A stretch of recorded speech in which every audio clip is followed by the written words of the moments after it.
Assalamualaikum warahmatullahi wabarakatuh. Today we are going to present our case study on the Transwap company.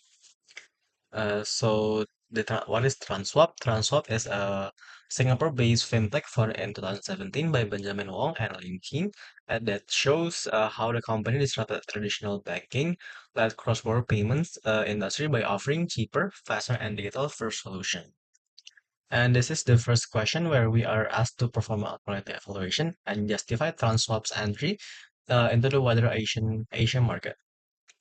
So the first opportunity evaluation, we conduct a thumb sum to actually look deeper on the payment industry for B2B. So the total available market is 12.8 trillion, and the serviceable available market is $583 billion, and the serviceable obtainable market is around $1.8 billion.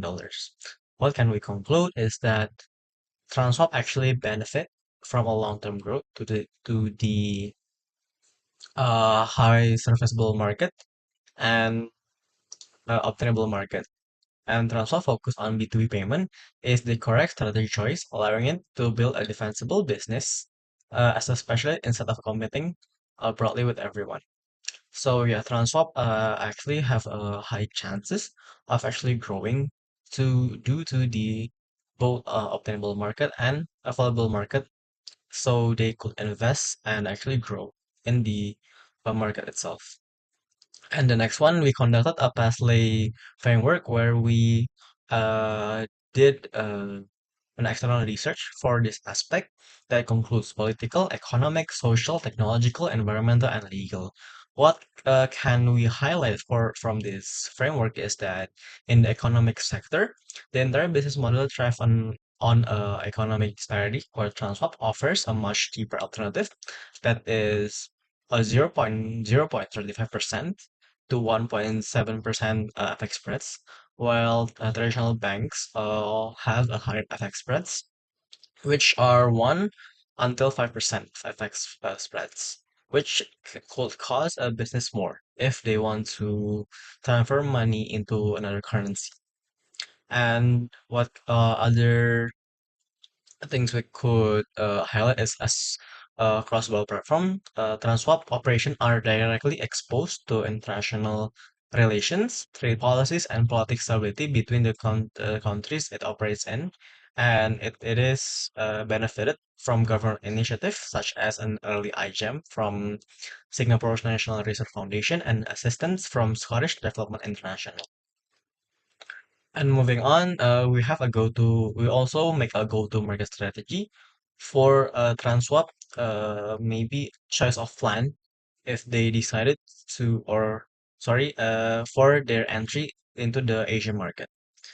So the first phase is the market entry and foundation, where Transwap could leverage existing legal expertise to navigate licensing in target markets. Sorry. The other things that Transwap could do is identify and co-develop a solution with major local digital ecosystem, player, a large B2B marketplace, a logistic platform, or a major trade association. And the second phase is the customer acquisition and scaling, where Transwap could launch a co-branded marketing campaigns with our anchor partner, run webinars, create joint case studies, and offering preferential rates to their user base. And the third phase is deepen market penetration and maximize value, where Transwap could build an initial user base, deepen customer relationships by offering high value financial tools, and this boosts our profitability and makes the platform essential for their daily operation. So what can we conclude that our operating evaluation could actually justify a Transwap entry to the Asian market.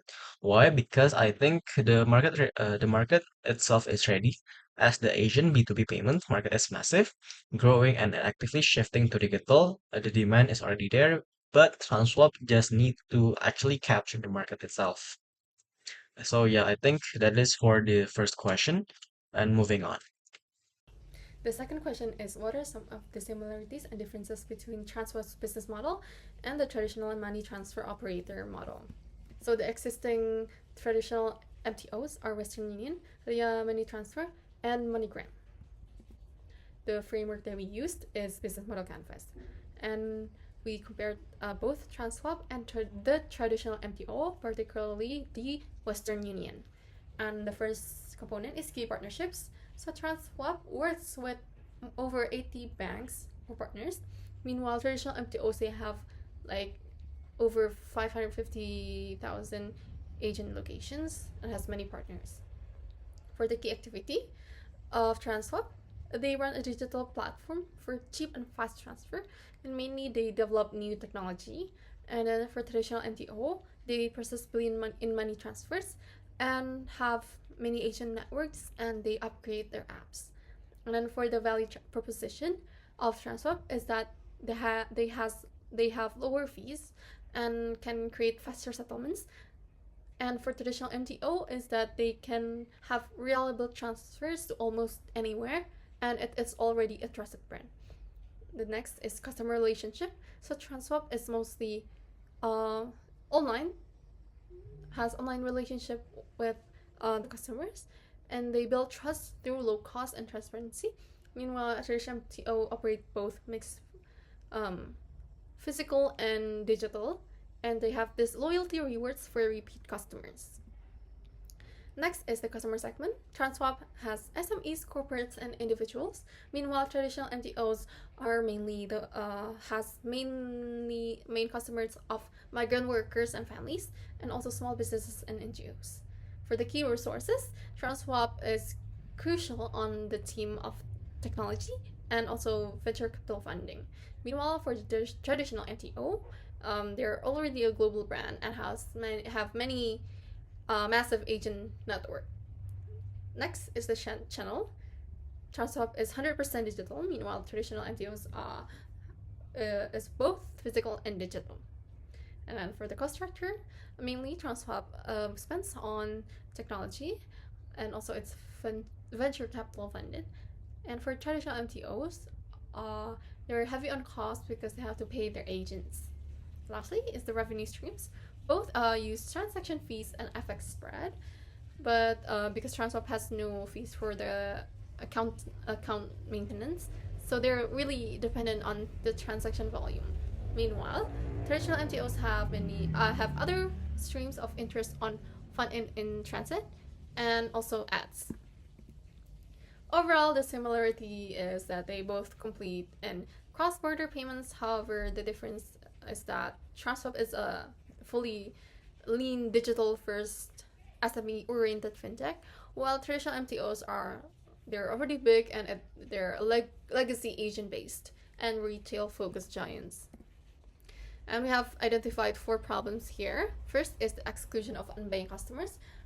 So the solution is that Transweb can partner with wallets or shops, for example, maybe the data version of other countries to serve cash users, and they don't have to have that costly agent networks. And I think this is the realistic way for now, although it doesn't involve real physical cash, but it's a way to reach the customers who doesn't have bank accounts. The second one is low brand trust and recognition. So the solution is that Transweb to build trust through transparency, maybe transparency of their FX spreads, and also partnerships with more big names. And then next is the high compliance and licensing costs. So Transweb can just use regular technology.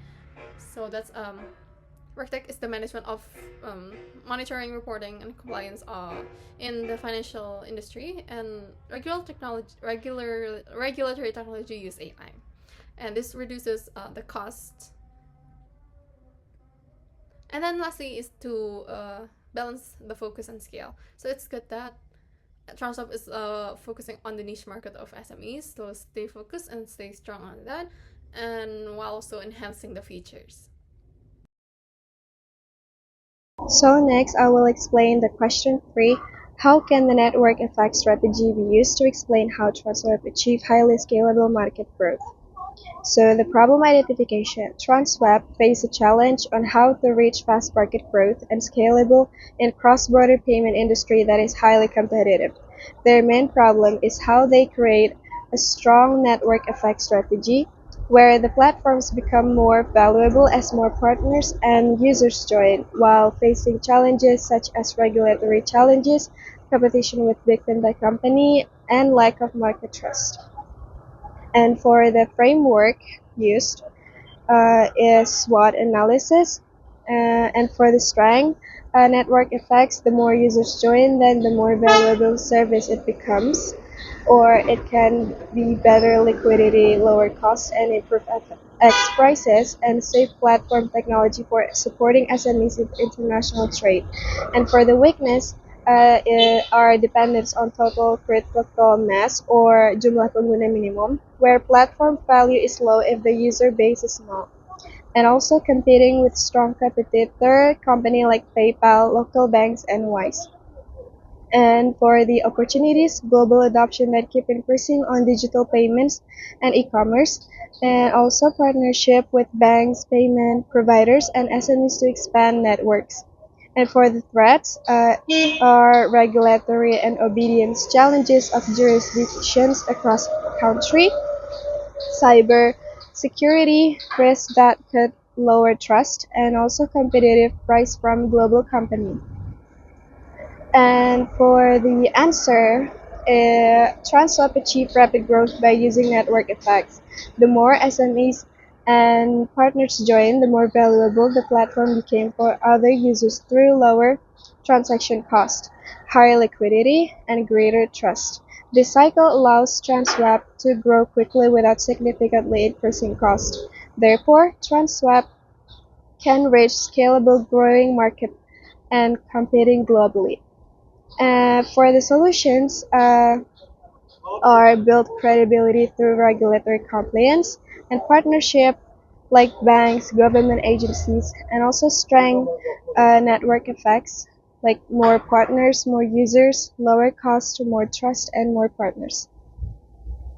For the feedback loop, as more partners join, the platform attracts more users. This increases transactions volume and liquidity, and then leading to lower cost and stronger trust, and then which attracts even more users and partners. And this positive feedback loop strengthens the Transweb competitive advantage and accelerates growth.